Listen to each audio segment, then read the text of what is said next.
অল্প সময়ের মধ্যে আল্লাহ নবীর মৃত্যুর ঘটনা আমরা শুনলাম।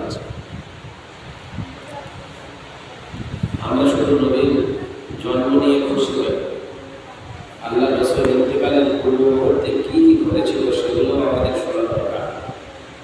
আল্লাহ রাসূল 12 রবিউল আউয়াল সোমবারে দুনিয়াতে এসেছিলেন।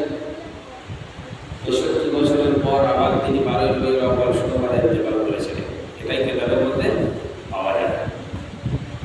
তবে আজ ১,০০০ বছর আগে ঐতিহাসিকরা তখনকার জামানায় ক্যালকুলেটর আর অন্যান্য তারিখ দেখার নিয়ম ছিল না। যতটুকু স্মরণে রেখেছেন কোনো ফুকাহায়ে কেরাম, কোনো তাবেঈন, কোনো ফুকাহায়ে কেরাম মুহাদ্দিসিন বলে যে আল্লাহ রাসূল দুনিয়াতে এসেছেন 12 রবিউল আউয়াল সোমবার আর ইন্তেকাল করেছেন 9 রবিউল আউয়াল। কোনো কিতাবে পাওয়া যায়। তো বিভিন্ন আলেম, বিভিন্ন ফকিহ, বিভিন্ন তাবেঈন বিভিন্ন রকমের মতামত পেশ করেছেন। তবে বিশুদ্ধ মতামত এটাই যে আল্লাহ রাসূল 12 রবিউল আউয়ালে দুনিয়ার মুখে আগমন করেছেন আর ইন্তেকাল করেছেন 9 রবিউল আউয়াল। বিশুদ্ধ মানে সবচেয়ে সহি মতামতে যেটা পাওয়া যায়।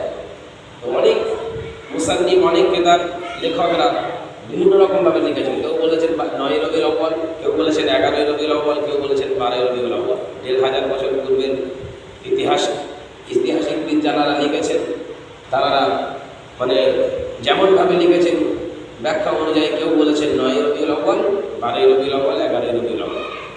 তো যাই হোক, বিশ্বনবী সাল্লাল্লাহু আলাইহি ওয়াসাল্লাম তারা যে জীবনী আমরা শুনলাম ছোট্ট করে, আল্লাহ রাব্বুল আলামিন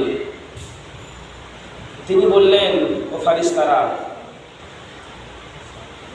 তোমরা কি জানো আজকের আমার যে বন্ধু দুনিয়া মায়া ত্যাগ করে আমি আল্লাহ আমার সান্নিধ্যে আসছে, এই বন্ধুকে যদি আমি সৃষ্টি না করতাম, ধরা, ধারিত্রী, পবন, ভুবন, দুনিয়া, কুল মখলুকাত, 18,000 মখলুকাত থেকে নিয়ে শুরু করে কাউকে সৃষ্টি করতাম। ফারিস্তারা হঠাৎ করে দেখছে যে আসমানে চাঁদ, সূর্য এবং নক্ষত্ররাজি যা কিছু আছে সবাই স্থগিত হয়ে গেছে, কাউকে দেখা যাচ্ছে না। সবাই যেন নিজেদের ক্ষমতা হারিয়ে ফেলেছে। কেতাবে এবং আমরা বিজ্ঞান মধ্যে পাই, কেতাবের মধ্যে পাই যে আমরা যে সূর্যকে দেখতে পাই পৃথিবীর চাইতে 15 কোটি গুণ বড়।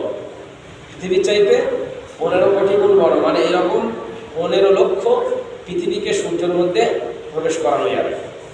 আর বলা আছে যে পশ্চিমা, তারপরে আরও অন্যান্য এমন নক্ষত্র আছে, তারা আছে, তাদের মধ্যে এরকম 15 কোটি সূর্য প্রবেশ করবে। আর আল্লাহ রাব্বুল আলামিনের যে মহাশূন্য, যে মহাকাশ, যে গ্যালাক্সিতে এত বেশি পরিমাণের নক্ষত্র আছে যা আজও পর্যন্ত কোনো বৈজ্ঞানিক সঠিকভাবে বলতে সক্ষম হয়নি। আল্লাহ বলেছেন যে আমি আসমানে কতটা নক্ষত্ররাজি তৈরি করেছি, কতটা গ্রহ তৈরি করেছি, এটা আজও পর্যন্ত আমি আল্লাহ ছাড়া কেউ জানে না, কেউ বলতে পারবে না, কেউ জানে না, আর কেউ বলতেও পারবে না। তো এই আল্লাহ পাক রব্বুল আলামিন এত বড় বড় সৃষ্টি, এত বড় বড় তারা, এত বড় বড় নক্ষত্র, এত বড় বড় গ্রহ সবগুলোকে সৃষ্টি করেছেন কার ওসিলায়? আমার নবীর ওসিলায়।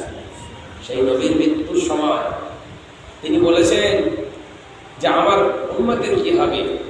ইয়া জিবরাইল, ইয়া আখি জিবরাইল, হাবলি উম্মতি, হে ভাই জিবরাইল, আমার গুনাহগার উম্মতের কি হবে? তো আল্লাহ নবী সাল্লাল্লাহু আলাইহি ওয়াসাল্লাম যখন কাঁদতে কাঁদতে এই কথা বলেছেন, জিবরাইল আলাইহিস সালাতু ওয়াস সালাম